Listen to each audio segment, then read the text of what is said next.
Happy are the people whose strength is in you, whose hearts are set on the pilgrim's way. Happy New Year and Merry Christmas. Last week, I was chatting with Lucy Bird Pego, who has been at St. Paul's since she was a girl. And as we visited, she told me and another St. Paul's beloved a great story that she very kindly gave me permission to share today. Like many good stories, it also comes with a warning. Don't try this at home, kids. As many folks may know, Lucy Bird grew up just a few blocks away from here in the home where she still lives. When she was a child, Lucy Bird's family attended another Episcopal church every weekend in town. But Lucy Bird loved St. Paul's children's program and just knew that she needed to be here. Feeling at the young age of 6 or 7 that sometimes it is better to ask for forgiveness rather than permission, Lucy Bird woke up before anyone else in the house one fine Sunday morning, put on her finest Sunday best, and headed out the front door by herself on a walking pilgrimage to St. Paul's. Lucy Bird can't tell you which specific Bible stories or projects the children worked on that day. Those details aren't important. But what she can readily tell you, what is important, is that as a child, St. Paul's gave her a feeling of wholeness, of community, and of being close to God. She also remembers that circumstances at the time brought a whole host of children to St. Paul's from all over Charlottesville, Roman Catholic, Greek Orthodox, and even Jewish children, and that this place nurtured a love in her of meeting people from all different kinds of beliefs and seeking God together here. After church that Sunday morning some years ago, when Lucy Bird attended St. Paul's by herself and happily headed home in peace to love and serve the Lord, she walked through her front door without turning the handle. The door was already wide open, and to her surprise, there was a gaggle of frantic policemen inside. There were so many policemen that small Lucy Bird walked right through the crowd unnoticed and up to her mother, who was beside herself, searching for Lucy Bird with great anxiety. Lucy Bird was immediately enveloped in a big hug and an "oh, darling," as she explained that she had just been at church. I imagine Lucy Bird's mother's and Mary's reactions were quite similar. Anxiety and fear mixed with astonishment and deep relief. Perhaps the feeling of needing to punish her child, but also treasuring that the child is safe and sound, and that the child unintentionally caused panic because they wanted to be closer to God. I love this temple story about Jesus. It always makes me curious. It must also make others at St. Paul's curious too, because one of our only select few pieces of artwork is a reproduction of Heinrich Hoffmann's 1881 painting of our gospel story today that hangs inside our Chancellor Street entrance here.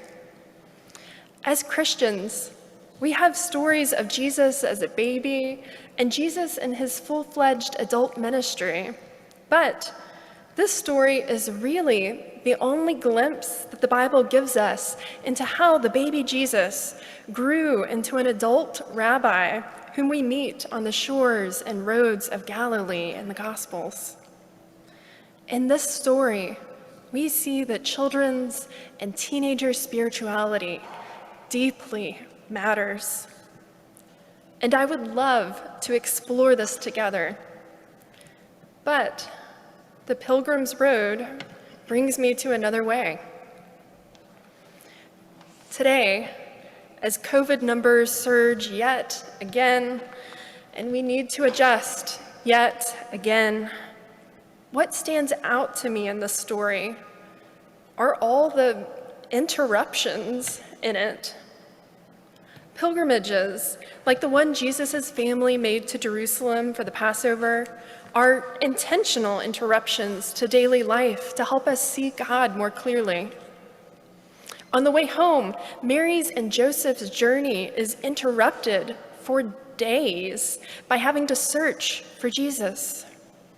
Even the predictable end of Passover seems to interrupt Jesus' prayer since he opts to stay in Jerusalem longer. In thinking about how our own interruptions as we need to heighten safety measures a bit again, I am tempted to offer a consoling word like, God is in the interruptions. And that is so true. God is in the interruptions because God is everywhere, and interruptions can shake us into seeing that truth. And looking at the numbers surge again, when things were just starting to feel a bit more normal after 2 years of so much loss, big and small, I find that I'm feeling a bit interrupted myself. Maybe you are too. Don't get me wrong, I am deeply grateful that we know more of what to do to keep each other safe in this pandemic, and that we can put those very needed measures into place. But I am also tired. My brain just doesn't work the way that it used to. The constant mental pandemic calculus of, is this reasonably safe for everyone? And which mask am I wearing? How close am I? Is a window open? And where has my friend, acquaintance, or this stranger been? Is exhausting. Hearing others and myself say phrases like, when we get back to normal, or when we can do this thing, or when we can do that thing again, helps me to articulate what I've been feeling. That life is somehow interrupted, that it's on pause.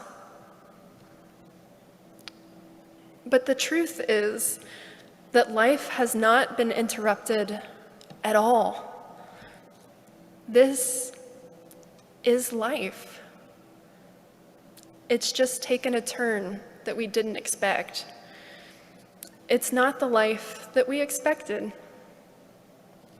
As much as we may feel like it, we are not stuck. We are not on pause. We are moving forward. It just looks different. And that requires flexibility, a lot of it. His mother treasured all these things in her heart. Mary and Joseph could have chosen to freeze time in this moment of losing Jesus and remind Jesus again and again for the rest of his life how much worry he had caused them. But they didn't. After working through the difficulty, the family went back to Nazareth. From Luke's account, it would seem that their family also later understood this incident as part of their pilgrimage that year. You'll have to ask her yourself, but from the way Lucy Bird tells it, I also imagine that her Sunday interruption became a part of family lore, and that it taught everyone with each retelling how to love one another more deeply as parents and as children. As we welcome 2022 with open arms, or cautiously tiptoe into it, your choice. Maybe like our gospel today, our pandemic interruptions are actually not interruptions at all. They are just life happening. Maybe they feel like interruptions just because we don't know yet how to incorporate these new stories into our larger gospel narrative. This pandemic, all of the losses that you've endured, big and small, all of the changes and pivoting and flexibility, none of it is lost time. Life has not been interrupted. It's just moving forward in a way that we didn't expect. The beautiful thing about pilgrimage is that you can walk 10 or 20 or 100 miles off of the planned road, and you never take a step that is not a part of that pilgrimage. If we can spend less time focusing on the planned road that disappeared a while ago and wondering when it might show up again, and if we can spend more time recognizing and living into this new place where we actually are, we will see more of what God is already doing among us in this unexpected space together. As the psalmist sings, "Happy are the people whose strength is in you, whose hearts are set on the pilgrim's path."